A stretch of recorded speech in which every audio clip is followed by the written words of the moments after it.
Tell us a little bit about the spray rates and the timing and that kind of thing. Well, last year we used 30-gallon water and 8 ounces. This year we're going to cut it back and use 10 to 13 gallon or 15 gallon of water, and we're going to use 8 ounces. We sprayed it one time last year, but this time we're going to spray it twice, and we're going to spray it at about 3 inches tall on the beans, and then we're going to come back at probably 5 to 6 inches and spray it again about 20 days apart. And we're still going to use 8 ounces, but we're going to mix Roundup with it, to kill all weeds that we hadn't got rid of before but burned down. I had a cousin that mixed his with 30% on wheat, and he burnt it pretty bad where he mixed it at 8 ounces and 30% nitrogen. But in a week's time, it had come back as green or greener than normal.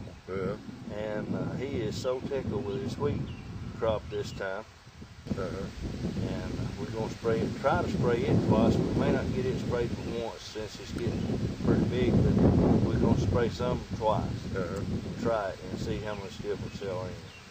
And on soybeans, we definitely going to spray all them twice. Now last year we got one spraying and it worked out real great for us, so I'm going to try some of it twice in about 20 days apart. And 8 ounces to 10, 12 gallon of water. So you can use different amounts of water or other spray material, but it's the 8 ounces is pretty standard. That's showing us. Last year it showed us real good results, and on the winter crops, oats and wheat and all, everybody is saying it's, and I've experienced it on oats, that it's really showing us a good return. And you can still mix your other stuff with it, and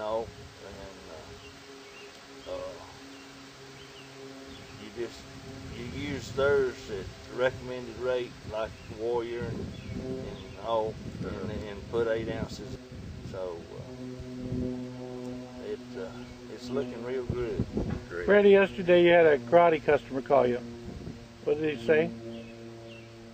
He used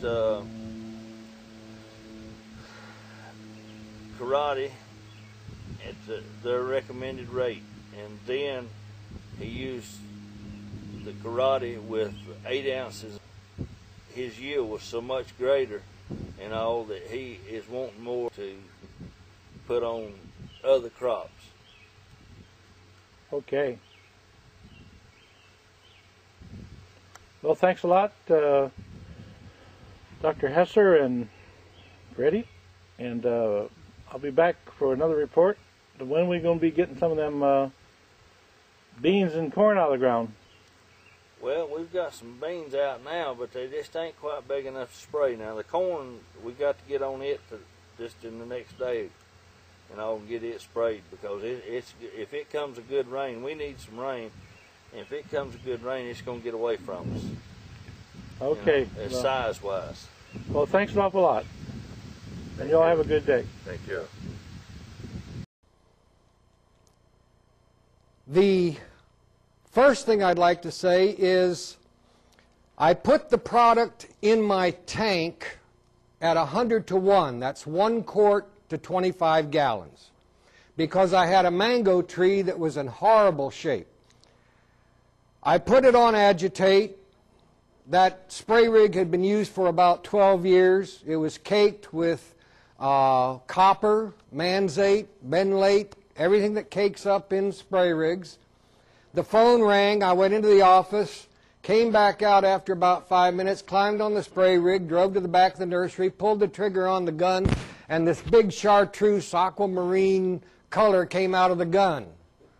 And I said, no, just a minute. This stuff is clear. What am I doing with all this color?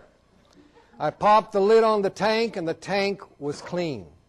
Opened the gun. The gun is clean. Caps on the pump is clean. So it took all that accumulated junk and spit it right out the nozzle. I did find out washed the spray tank out like I always did, and water and flushed it out and sprayed, cleaned my lines out, and I put my post spray in, sprayed corn. It cut the Roundup loose what was stuck to the tank. So you need to be careful to clean your tank, that's for sure. Do you think it cleaned anything else out from that spray rig? That's probably a few years old, wasn't it? Yes, I guess it cleaned everything out that was in it.